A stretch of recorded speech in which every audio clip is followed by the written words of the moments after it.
SP साहब से मिले हम लोग, इस सारे मामलों को लेकर एसपी साहब से हमने बात रखी है कि ऐसा मामला जो है झूठा जो है दर्ज करवाया गया, तथ्यहीन आधार पे जो है कार्रवाई हुई है, इस पे जो है संज्ञान ले। एसपी साहब ने ये कहा है कि बिल्कुल मेरे संज्ञान में मामला है और हम लोग इस पे सही ढंग से कार्रवाई करेंगे। एफआईआर दर्ज करवाना एक प्राथमिकता नहीं होती, उसके बाद जांच भी होती है, तो इस सारे मामले की जांच होगी और जहाँ तक हमारे को पता है कि हमारे पक्ष में ही जाएगी, क्योंकि जिस हिसाब से कमिश्नर ने पता नहीं किसके दबाव में आके, एक बड़े नेता के दबाव में आके एफआईआर तो दर्ज करवा दी, लेकिन उनको ये नहीं पता था कि एसपी जो बैठे हैं, पानीपत के ईमानदार एसपी बैठे हैं, वो सारे मामले की जांच भी करेंगे। ऐसा नहीं है कि कमिश्नर ने रात को 7:30 बजे फ़ोन कर दिया या मैसेज कर दिया, एफआईआर दर्ज करवाने के बाद तुरंत उसके बाद अगले दिन कार्रवाई हो जाएगी, पत्रकार को उठा लेंगे, ऐसा नहीं है। पानीपत का प्रशासन जो है ईमानदार प्रशासन है और ख़ास तौर पर हमें एसपी साहब पर पूरा भरोसा था और उन्होंने उस ढंग से हमारी बात भी सुनी कि पूरी कार्रवाई की जाएगी। और हमने एक और मांग और ये रखी है कि जांच करके मुकदमा जो है खारिज किया जाए, उसके बाद जो जिस बंदे ने, आयुक्त ने, कमिश्नर ने झूठी एफआईआर दर्ज करवाई है, उसके खिलाफ मुकदमा दर्ज किया जाए और उसको मुकदमा दर्ज होने के बाद उनकी तुरंत गिरफ्तारी की जाए। हम ये भी मांग कर रहे हैं। और अगर जो उनकी गिरफ्तारी होती है, जो उनके नेताओं ने दबाव डाल रखा है, उन नेताओं को भी गिरफ्तार किया जाए। हालांकि ये होगा नहीं, लेकिन हमने अपनी बात जो है रखी है। 182 की जो कार्रवाई बनती है कमिश्नर के खिलाफ, हम लोग मांग कर रहे हैं। एसपी साहब से भी बात की है कि एफआईआर दर्ज करें और सारे मामले की जो कार्रवाई है, जांच है, वो करें। और जो पानीपत की पूरी जनता देख रही है, आपको बता दें कि ये मामला जो चल रहा था, ये सिटी तहलका के जो हमारे साथ खड़े हैं जितेंद्र लावत, इन्होंने एक वीडियो चलाई थी नगर निगम की और इन्होंने झूठी एफआईआर जो है वो दर्ज करवा दी। हालांकि बाद में सामने भी आया था, वो पछता भी रहे हैं कि हमने झूठी एफआईआर दर्ज करवाई है, लेकिन दबाव में आके एक बारी दर्ज करवा दी। तो हम लोग भी पत्रकार हैं, हम लोग लड़ना भी जानते हैं, लोगों के लिए हम लोग आवाज़ उठाते हैं, तो हम लोग अपने लिए भी आज आवाज़ उठाने के लिए यहाँ पर पहुँचे हैं। और जब तक ये रद्द नहीं होगी तब तक क्या करेंगे आप? तब तक देखिए सुन रहे होंगे वो हम लोग अभी रूपरेखा बनाएंगे ललित जी उस बात की कि हम लोग आगे क्या कार्रवाई करेंगे। लेकिन इतना तो श्योरिटी है कि हम जो कार्रवाई करेंगे, बढ़िया कार्रवाई करेंगे, अच्छे तरीके की कार्रवाई करेंगे।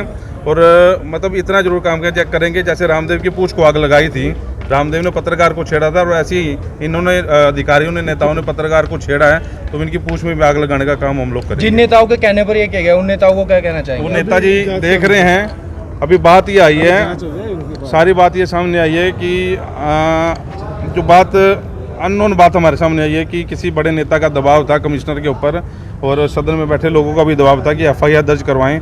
कमिश्नर को तो सिर्फ एक मोहरा बनाया गया है कि आप जो है बात आगे रखें, क्योंकि उनको पता था भी कमिश्नर करवाएगा तो ये पत्रकार कुछ बोलेंगे नहीं, अगर कोई नेता करवाएगा तो पूरा जो है पत्रकार जगत भड़क जाएगा। लेकिन उनको ये नहीं पता कि हम कमिश्नर के खिलाफ भी भड़क सकते हैं। हमारे खिलाफ जो गलत बोले, हम अगर जो सरकार की वाहवाही कर रहे हैं तो सरकार हमारे खिलाफ गलत बोलेगी, हम सरकार के खिलाफ भी भड़केंगे और सरकार के खिलाफ जो गलत काम हो रहे हैं। मैं पहले भी कहता हूँ कि मुख्यमंत्री करोड़ों अरबों रुपया जो पानीपत में पैसा दे रहे हैं, सरकार ईमानदार है, लेकिन जो नीचे बैठे नेता हैं वो पैसे का दुरुपयोग कर रहे हैं। और ये हम लोग नहीं कह रहे, इनके पार्षद ही कह रहे हैं। और वही लगातार जो कार्रवाई है सोशल मीडिया के जरिए से पूरा पानीपत देख रहा था। और आज स्वार्थपूर्ण जो है मीटिंग साहब से हुई है और इनके बड़े अधिकारियों के साथ हुई है, तो मेरे ख्याल में अगले 2-4 दिन में ये मुकदमा जो है खारिज हो जाएगा। लेकिन हमने ये मांग जरूर रखी है कि उस अधिकारी का ट्रांसफ़र होने से पहले इस मुकदमे को खारिज किया जाए और उस अधिकारी के खिलाफ जो है मुकदमा दर्ज किया जाए। देखिए, ये पत्रकार, एक तो वो जिन पर ये मुकदमा दर्ज हुआ है, उनके समर्थन में दूसरे लोग भी गए थे।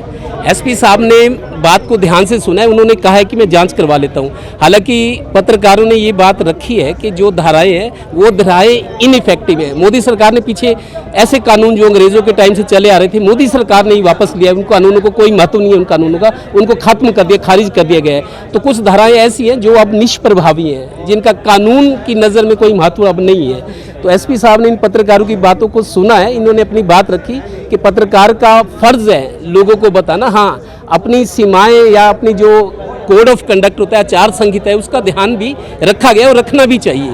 लेकिन एसपी साहब ने पूरी तरह से आश्वस्त किया कि आपको घबराने की जरूरत नहीं, इस मामले की जांच करवा लेते हैं। और जैसा मेरे को लग रहा है कि इस मामले में कुछ है नहीं। शायद कुछ लोग अपनी प्रतिष्ठा से इस मामले को जोड़ रहे हैं, शायद अपनी ताकत का इजहार करना चाहते हैं कि हम ताकतवर हैं, सियासी तौर पर जो दबाव है, मेरे को लगता है ये चीज़ें डिफ्यूज़ हो जाएंगी। इसका निकलना कुछ नहीं है, लेकिन ये है कि जो लोग अपनी प्रतिष्ठा बचाने और बढ़ाने की कोशिश करें, शायद उनको एहसास होगा कि उनकी प्रतिष्ठा को आघात लगे इस मामले में। अधिकारी को क्या कहना चाहोगे? जिन अधिकारियों अधिकारी तो एसपी साहब से मिले थे, अधिकारी भी जानते हैं ये मामला, क्योंकि सीधा सीधा मीडिया से जुड़ा है, पत्रकारों की आज़ादी से जुड़ा है, उनकी फ्रीडम ऑफ एक्सप्रेशन से जुड़ा है, तो अधिकारियों को भी पता है। लेकिन उन पर किसी तरह का हो सकता है दबाव हो, लेकिन अंदर से उनके मन में भी बात है कि होना नतीजा कुछ निकलना नहीं। ये खाली एक तरह से मानसिक तौर पर परेशान करने वाली बात है, और ये वक्त हमेशा नहीं रहना।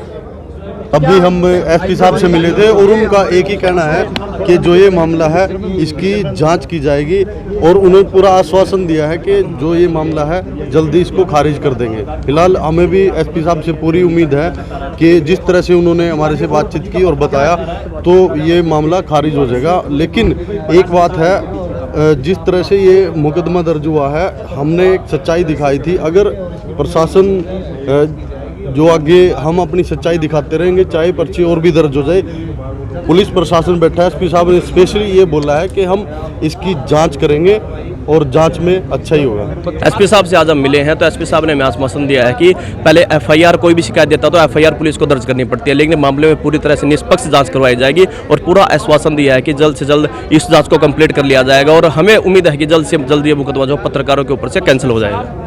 एसपी साहब से आज हमने मुलाकात की, और जिसको लेकर के तमाम सीनियर साथी थे वो भी हमारे साथ थे, और एक हमारी मांग थी कि जिस तरह से मुकदमा दर्ज किया गया है उसको खारिज किया जाए, और 182 के तहत जो है कमिश्नर के ऊपर मुकदमा दर्ज किया जाए। तो ये हमारी मांग थी, और जिसको लेकर एसपी साहब ने आश्वासन दिया है कि जल्द से जल्द इसकी जांच जो है कराई जाएगी, और जांच में जो भी कार्रवाई बनेगी उसको लेकर के पुलिस अपनी कार्रवाई करेगी। और इसको लेकर तमाम सीनियर साथियों ने भी ये कहा कि जो है इसमें जल्द से जल्द जो है कार्रवाई की जाए और जांच जरूर की जाए, तो जिसको लेकर एसपी साहब ने आश्वासन भी दिया। और जो केस हैं, जो तमाम चीज़ें हैं, ये तो एक गहना होता है हमारा। ये पत्रकार के जब केस पढ़ते हैं तो ये एक सर का ताज होता है, जिसको लेकर के 1000 हो, क्योंकि हमारी जो है जनता के अंदर जो दबे कुचले, जो उपेक्षित लोग होते हैं, जिनकी ना अधिकारी सुनते हैं ना जनता के प्रतिनिधि सुनते हैं, उनकी आवाज़ फिर क्या है, वो मीडिया का सहारा लेते हैं ताकि उनकी आवाज़ ऊपर तक जाए। और हम प्रयास करेंगे कि ये तमाम जो हैं आगे और भी सख्ती के साथ जो है, हम ये बल मिलता है हमें, और सख्ती के साथ आगे ऐसे काम करेंगे। और भी, और तमाम हरियाणा भर से वो पत्रकार हों, वो चाहे नेता विपक्ष हों, वो चाहे तमाम लोग हों, उनका समर्थन आ रहा है, तो उनका भी साधुवाद।